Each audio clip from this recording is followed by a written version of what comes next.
जोरदार तालियों के साथ आपकी दोनों हाथें ऊपर उठी होनी चाहिए। जोरदार तालियों के साथ स्वागत करते रहे।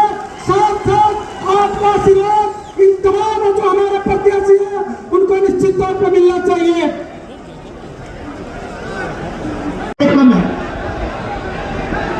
एक तरफ अंबानी अदानी देश का पूरा धन उनको दिया जाता है और दूसरी तरफ देश के गरीब लोग, किसान, मजदूर, छोटे व्यापारी, और ये 10 साल से नरेंद्र मोदी जी कर रहे हैं।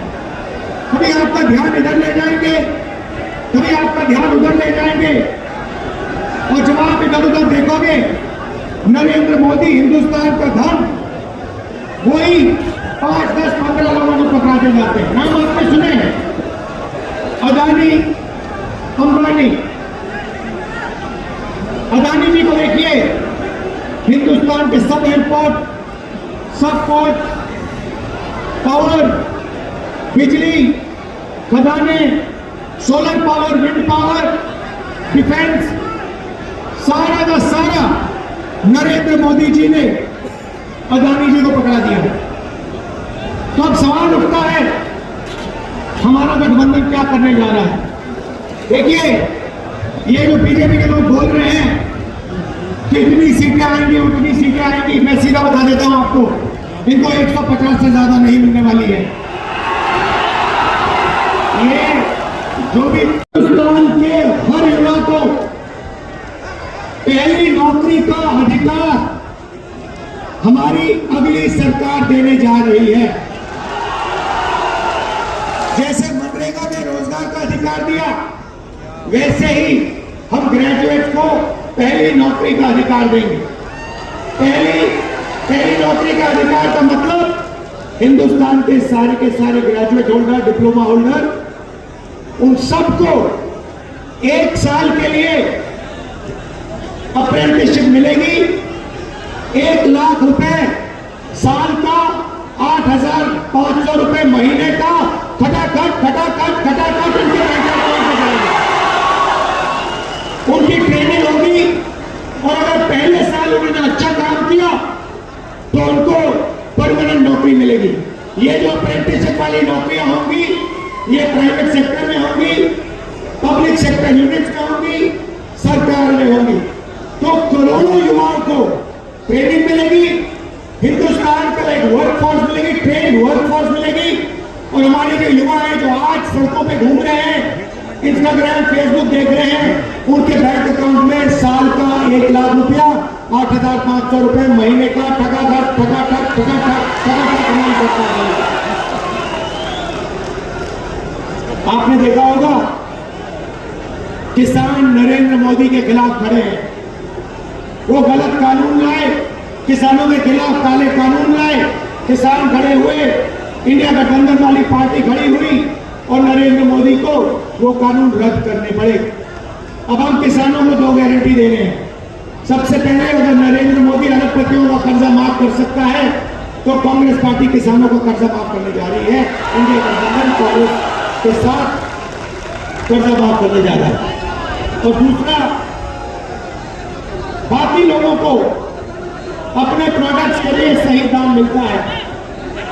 बड़ी बड़ी कंपनियां मार्केट में जो भी बेचती हैं उन्हें सही दाम मिलता है, किसान को सही दाम नहीं मिलता।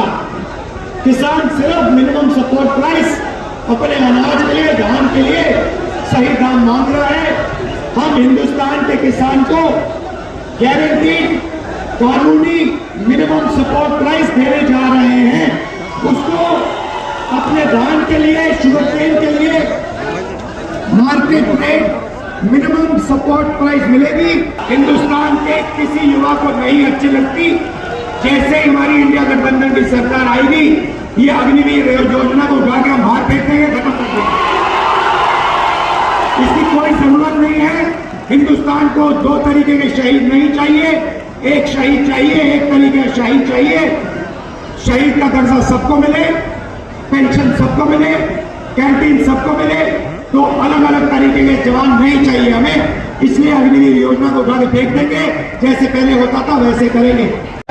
जितना 70 करोड़ हिंदुस्तानियों के पास है, आप सोचिए, एक तरफ 22 लोग, दूसरी तरफ 70 करोड़ लोग। हिंदुस्तान, नरेंद्र मोदी के हिंदुस्तान में 70 करोड़ लोग हिंदुस्तान में ऐसे हैं जिन्हें बड़े बड़े अमीर लोगों के बेटे कर सकते हैं, मगर हमारा जो युवा है, बेरोजगार युवा है, वो नहीं कर सकता। कम है। एक तरफ अंबानी अदानी, देश का पूरा धन उनको दिया जाता है, और दूसरी तरफ देश के गरीब लोग, किसान, मजदूर, छोटे व्यापारी। और ये 10 साल से नरेंद्र मोदी जी कर रहे हैं। कभी आपका ध्यान इधर ले जाएंगे, कभी आपका ध्यान उधर ले जाएंगे, और जब आप इधर उधर देखोगे, नरेंद्र मोदी हिंदुस्तान का धन वही 5, 10, 15 लोगों को पकड़ाते जाते हैं। नाम आपने सुने हैं, अदानी, अंबानी।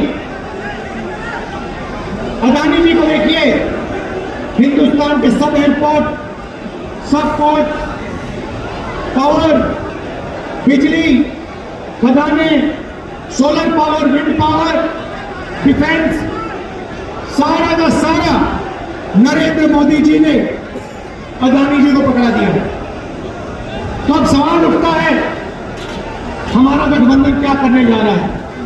देखिए, ये जो बीजेपी के लोग बोल रहे हैं कि इतनी सीटें आएंगी, उतनी सीटें आएंगी, मैं सीधा बता देता हूं आपको, इनको 150 से ज्यादा नहीं मिलने वाली है। ये जो भी नरेंद्र मोदी जी ने 22-25 लोगों का 16 लाख करोड़ रुपया कर्जा माफ किया। 16 लाख करोड़ रुपया मतलब जितना हमने किसानों का कर्जा माफ किया था, आपको याद होगा, याद है ना? जितना हमने किसानों का कर्जा माफ किया, अगर आप उसको 25 बार माफ करो, उतना पैसा नरेंद्र मोदी जी ने हिंदुस्तान के 4, 5, 10 उद्योगपतियों को दिया है कर्जा माफ करके। 25 साल का मनरेगा का पैसा उनका माफ हुआ है। तो अब गठबंधन ने निर्णय ले लिया है, जितना पैसा नरेंद्र मोदी ने अरबपतियों को दिया, उतना ही पैसा इंडिया गठबंधन, कांग्रेस पार्टी गरीबों को देने जा रही है।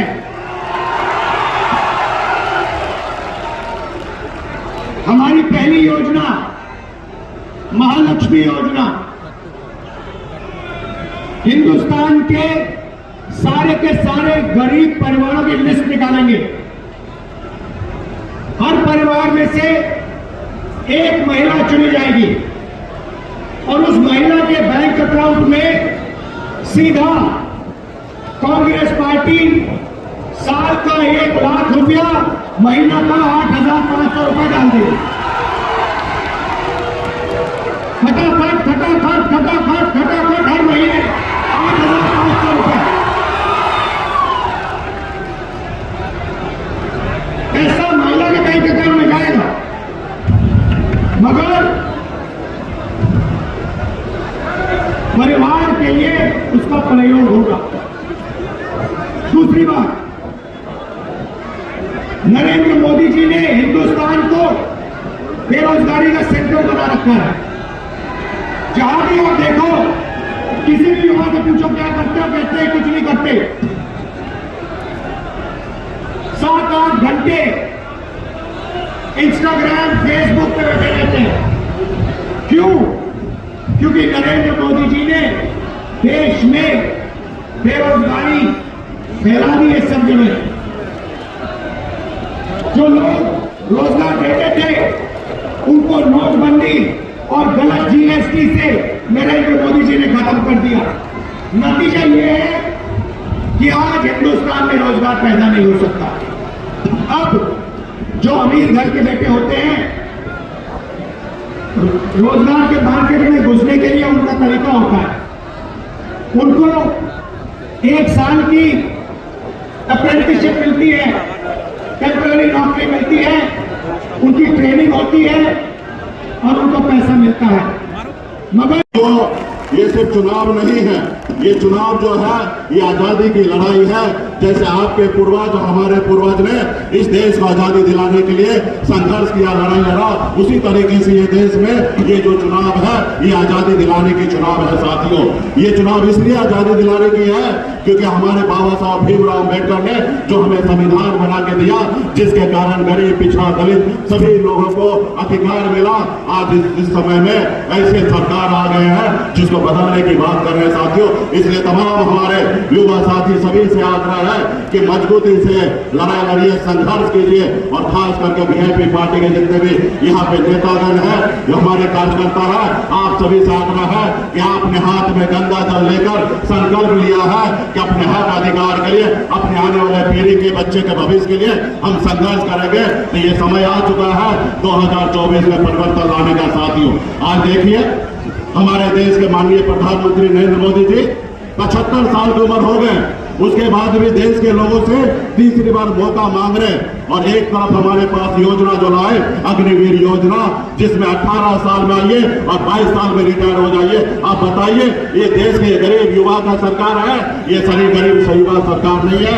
ये युवा को रोजगार, बेरोजगार रखने की सोच रहे हैं और अपने आप को 75 साल के बाद भी प्रधानमंत्री के चार रख रहे। इसलिए साथियों, पूरे देश में हवा बह चुका है। आपने कल देखा कि किस तरीके से चारों के चारों सीट पर मजबूती से हम लोग बिहार में जीत रहे हैं और इसी तरीके से पूरे देश में मजबूती से हमारा इंडिया गठबंधन का सरकार बन रहा है। आप लोग मजबूती से साथ रहिए, पूरे बिहार में हम लोग मजबूती से काम कर रहे हैं। बहुत बहुत धन्यवाद देता हूँ तमाम यहाँ पे सभी साथी को, बहुत बहुत धन्यवाद। समय कम है, आदरणीय राहुल जी को पूरे देश भर का दौरा करना है, इसलिए ज्यादा समय नहीं लेंगे। यहाँ मंच पे हमारे साथ मुकेश साहनी जी हैं, मंच पर बीमा भारती जी हैं। इस बार जो दूसरा फेज का जो चुनाव होने जा रहा है 5 सीटों पे होने जा रहा है और इस बार हम दावे के साथ कह सकते हैं कि 5 की 5 सीट हम लोग के लोग जीतेगा। और यही नहीं, कल चुनावों का चारों सीट पर महागठबंधन और इंडिया अलायंस जीत रहा है। आप लोगों को बता दें कि आपकी हांडी बार बार नहीं चलती है। ये जो मोदी जी का जो फिल्म है 400 पार का, पहला दिन ही पहले फेज में सुपर फ्लॉप हो गया है। अब इनका झूठ का पहाड़, जुमलों का पहाड़ बिहार की जनता ने बहा दिया है। उसमें ज्यादा समय नहीं है। आप सब लोगों से यही अपील है, राहुल जी ने मुद्दे की बात कही है, पढ़ाई, दवाई, कमाई, सिंचाई, सुनवाई और कार्रवाई वाली सरकार देने के लिए कहा है। सबसे बड़ा हमारा दुश्मन बेरोजगारी है। हम लोग नौजवानों को नौकरी और रोजगार देने की बात कर रहे हैं, महंगाई खत्म करने की बात कर रहे हैं, लेकिन भाजपा के लोग नफरत चुराने का काम कर रहे हैं, समाज को बांटने का काम कर रहे हैं। हम लोग कलम दे रहे हैं, वो लोग तलवार दे रहे हैं। फोटो ले रहा हूँ, फोटो ले रहा हूँ। एक बार राहुल गांधी जी को हाथ उठा करके आश्वस्त कीजिए कि भागलपुर, पूर्णिया, कटिहार, किशनगंज और बांका की सीट को आप लोग जिताइएगा। एक बार आश्वस्त कीजिए। भागलपुर की जनता जिंदाबाद, जिंदाबाद, जिंदाबाद। भागलपुर में हार्दिक अभिनंदन और वंदन करता हूँ। आज हम लोग का भागलपुर का सौभाग्य है कि आदरणीय राहुल गांधी जी, केसरी यादव जी, मुकेश सहनी जी हमारे अंग धरती पर हमारे बीच में है, इसलिए मैं इसको स्वागत करता हूँ। आप लोग आज जनता हम पूरे आपसे आग्रह है और आप बता रहे हैं कि जिस तरह से आप लोग आदरणीय अजय मंडल जी सांसद आपने चुना, विकास की बात को छोड़िए, वो किसी गांव, किसी पंचायत में वो घूमने मिलने तक नहीं गए। मैं आपको वादा करता हूँ आप अगर आपकी जीत होती है और विकास की जीत होगी, अगर मेरी जीत होती है तो आपसे पूछ के, चाहे कोई भी हो, मुखिया सरपंच जो है उनसे पूछ कर काम करेंगे, उनसे मिलने काम करेंगे। चाहे वो हवाई सेवा प्रारंभ करना हो, चाहे भागलपुर में एम्स की स्थापना करना हो, सरकारी कर्मियों के लिए ओल्ड पेंशन सिस्टम पूरा प्रारंभ कराना हो, भागलपुर में राष्ट्रीय स्तर का IT हब बनाना हो, भागलपुर के शिल्प उद्योग को विश्व के मानचित्र पर स्थापित करना है, भागलपुर और औद्योगिक नगर घोषित कराना, पंचायत प्रतिनिधियों से छीनी गई शक्तियों को वापस दिलाना है, विक्रमशिला विश्वविद्यालय का नालंदा की तर्ज पर विकास कराना है, भोला राजपुर का काम शुरू हो गया है, आप जानते हैं समानांतरपुर मैंने उसको बनवाने का काम किया है। आप याद रखिएगा, आप केंद्र की छलने वाली सरकार न युवाओं को रोजगार दे रही है, न गरीबों को सहारा। यह सरकार सीनियर सिटीजन से, गरीबों से छीन कर उद्योगपतियों को लाखों करोड़ का पैकेज देती है। मैं उपस्थित जन समुदाय को यह आश्वस्त करना चाहता हूं, मैं सांसद बनने पर सम्मान के साथ विकास करूंगा और आपकी आवाज बनकर भागलपुर की क्षेत्र की तमाम समस्याओं को वो आवाज उठाकर खिलाने का काम करूंगा। और फिर से जो आदरणीय हमारे नेता का बदल जाए, फिर दिल की गहराई से अपनी तरफ से पूरे भागलपुर लोकसभा की जनता की तरफ से उनका हम दिल से हार्दिक स्वागत और अभिनंदन करते हैं। जय हिंद, जय